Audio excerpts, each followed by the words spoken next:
Shalom Bapak Ibu Saudara yang dikasihi oleh Tuhan Yesus Kristus. Satu perikop, satu hari.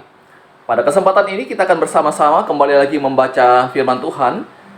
Pada hari ini bacaan kita terdapat di dalam Matius pasal 2 ayat 13 sampai ayat yang ke-23. Ini 3 perikop satu kaligus karena perikopnya cukup pendek sehingga kita gabung. Nah, Bapak Ibu, kita akan baca bersama-sama bagian firman Tuhan ini. Penyingkiran ke Mesir. Setelah orang-orang Majus itu berangkat, nampaklah malaikat Tuhan kepada Yusuf dalam mimpi dan berkata, "Bangunlah, ambillah anak itu serta ibunya, larilah ke Mesir dan tinggallah di sana sampai aku berfirman kepadamu, karena Herodes akan mencari anak itu untuk membunuh dia." Maka Yusuf pun bangunlah, diambilnya anak itu serta ibunya malam itu juga, lalu menyingkir ke Mesir dan tinggal di sana hingga Herodes mati. Hal ini terjadi supaya genaplah yang difirmankan Tuhan oleh Nabi, "Dari Mesir kupanggil anakku." Pembunuhan anak-anak di Betlehem.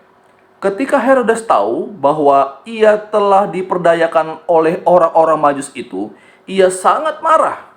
Lalu ia menyuruh membunuh semua anak di Betlehem dan sekitarnya, yaitu anak-anak yang berumur 2 tahun ke bawah, sesuai dengan waktu yang dapat diketahuinya dari orang-orang Majus itu.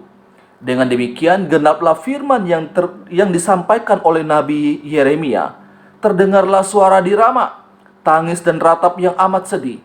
Rahel menangisi anak-anaknya dan ia tidak mau dihibur sebab mereka tidak ada lagi. Kembali dari Mesir.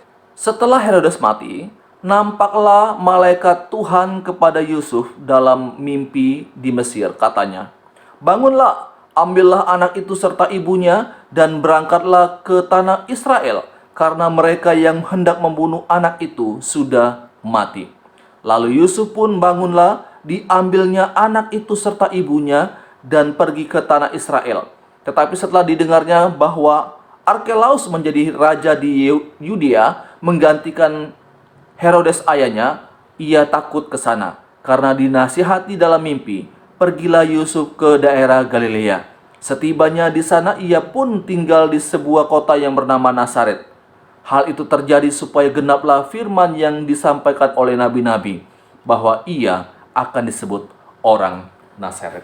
Bapak Ibu Saudara yang dikasihi oleh Tuhan Yesus Kristus, kita lihat di dalam pembacaan ini bagaimana Allah mengintervensi secara langsung untuk menyelamatkan bayi Yesus itu dari ancaman Herodes pada waktu itu. Yang pertama, kita lihat bagaimana Allah mengintervensi orang-orang Majus. Mereka diperingatkan dalam mimpi untuk tidak kembali kepada Herodes. Yang kedua, kita lihat juga dalam pembacaan ini, malaikat Tuhan menampakkan diri dalam mimpi kepada Yusuf supaya Yusuf dan Maria menyingkir ke Mesir karena anak itu mau dibunuh oleh Herodes. Dan kemudian kita lihat lagi intervensi daripada Tuhan.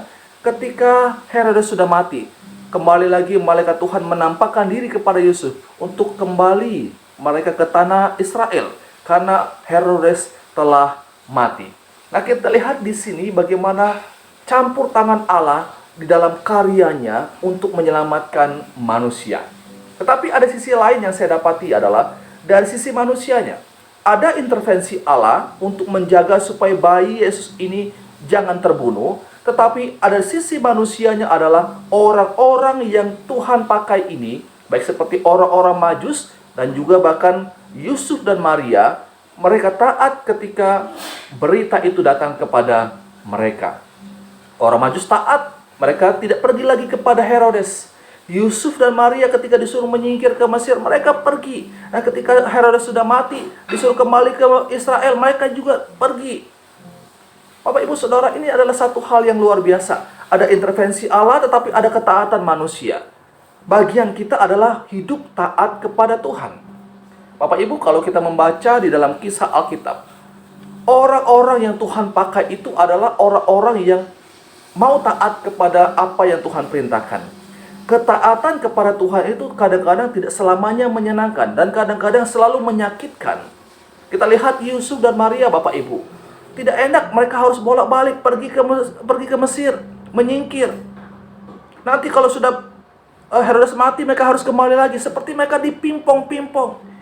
Tetapi kita lihat hal yang paling luar biasa dari kedua orang ini adalah mereka taat kepada pimpinan Tuhan dalam hidup mereka.